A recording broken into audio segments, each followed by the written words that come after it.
আসসালামু আলাইকুম রহমতুল্লাহি ওয়া বারাকাতুহু। দর্শক, একটা আমল বলবো, যে আমলটা করতে পারলে ইনশাআল্লাহ আল্লাহ পাক রব্বুল আলামিন আপনার জীবনের সকল গুনাহ ক্ষমা করে দেবেন এবং আপনার অন্তরের মধ্যে শয়তান ওয়াসওয়াসা দিতে পারবে না। শয়তান আপনার অন্তরের মধ্যে বাসা বাঁধতে পারবে না।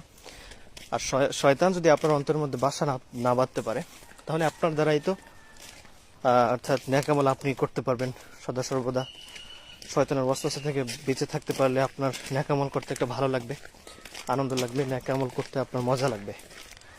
তো নবী করিম সাল্লাল্লাহু আলাইহি ওয়াসাল্লাম বলেন, আদম সন্তানের অন্তরে শয়তান সদা সর্বদা সবসময় ওয়াসওয়াসা দিতে থাকে, সবসময় আসন গেড়ে বসে থাকে। যখন সে আল্লাহকে স্মরণ করে, তখন শয়তান আর তার অন্তরের মধ্যে থাকতে পারে না। শয়তান তার অন্তর থেকে দূরে চলে যায়, দূরে পালিয়ে যায়। এবং যখন সে আবার আল্লাহ স্মরণ থেকে আবার গাফেল হয়ে যায়, তখন শয়তান আবার তার অন্তরের মধ্যে বাসা বাঁধে। এই জন্য আমরা বেশি বেশি আল্লাহ স্মরণ করব। আল্লাহ স্মরণ করলে কি হবে? আল্লাহ পাক রব্বুল আলামিন বলে, নবী করিম সাল্লাল্লাহু আলাইহি ওয়াসাল্লাম বলেন, যে ব্যক্তি সদা সর্বদা আল্লাহকে স্মরণ করবে, সে গুনাহ থেকে বেঁচে থাকতে পারবে। তো গুনাহ থেকে বেঁচে থাকার মাধ্যম হলো এই জিকির। আর আপনি যদি জিকির করেন সদা সর্বদা, শয়তান তো আপনাকে কখনো ওয়াসওয়াসা দিতে পারবে না। কোনো মানুষ যখন কোনো গুনাহ করে, গুনাহ করার সময় তার অন্তরের মধ্যে একটা কালো রেখা পড়ে যায়, কালো দাগ পড়ে যায়।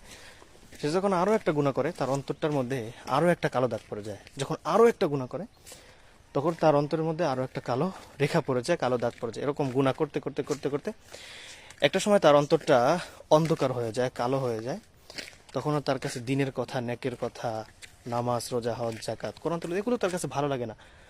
তার কাছে অনীহাত, অসহ্য লাগে। এই জন্য নবী করিম সাল্লাল্লাহু আলাইহি ওয়াসাল্লাম, ওই অবস্থায় কেউ যদি ইস্তিগফার পাঠ করে, আল্লাহর কাছে খাঁটি দিলে তওবা করতে পারে, আল্লাহ পাক রব্বুল আলামিন তার জিন্দেগীর সকল গুনাহ ক্ষমা করে দেবেন। এই জন্য দর্শক, আমার মূল উদ্দেশ্য হচ্ছে যে আমরা গুনাহ থেকে বেঁচে থাকব। আমাদের পরকাল আমাদের সাজাতে হবে। আমরা দুনিয়ার মধ্যে কেউ থাকবো না। একটা সময় আমাদের সকলের চলে যেতে হবে, সকলের চলে যেতে হবে। তো পরকাল যেহেতু আমাদের চিরস্থায়ী ঠিকানা, সে জায়গায় আমাদের থাকতে হবে। এই জন্য সেই জায়গার সামানা আমাদের সকলের গুছানো উচিত। আল্লাহ পাক রব্বুল আলামিন আমাদের সকলকে কবুল করুক। আমিন। আসসালামু আলাইকুম রহমতুল্লাহি ওয়া বারাকাতুহু।